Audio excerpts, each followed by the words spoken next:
போடவும் ரொம்ப அருமையாக பார்த்துக்கிறோம். அதோட கடின உழைப்பால் தான் அந்த வாழை மரத்தில் இருக்க பழங்கள் எல்லாம் வேகமாக வளர ஆரம்பிச்சிருச்சு. அது எல்லாத்தையும் பார்த்து அந்த குருவி ரொம்ப சந்தோஷப்பட்டுச்சு. அதை பார்த்துக்கிட்டு இருந்த அதோட குழந்தை குருவி கேட்குது, அம்மா அம்மா, நம்ம தோட்டத்தில் அழகழகா நிறைய வாழைப்பழங்கள் பழுத்து அழகா இருக்குமா.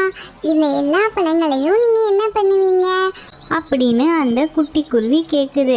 அதுக்கு அந்த சிட்டுக்குருவி, இதை எல்லாத்தையும் பறித்து பக்கத்தில் இருக்க சந்தைக்கு போய் விற்று அதில் வர பணத்தில் தான் நீ பெரியவளை ஆனோடனே அந்த பணத்தை வச்சு படிக்க வைப்பேன் அப்படின்னு சிட்டுக்குருவி சொல்லுது.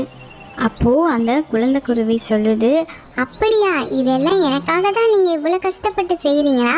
அப்போ கண்டிப்பாக நான் உங்களுக்கு உதவி பண்ணுறேன் அம்மா அப்படின்னு சொல்லி அந்த குட்டி குருவி அவங்க அம்மாவுக்கு ஹெல்ப் பண்ணுது. அந்த சிட்டுக்குருவி அங்கே இருக்க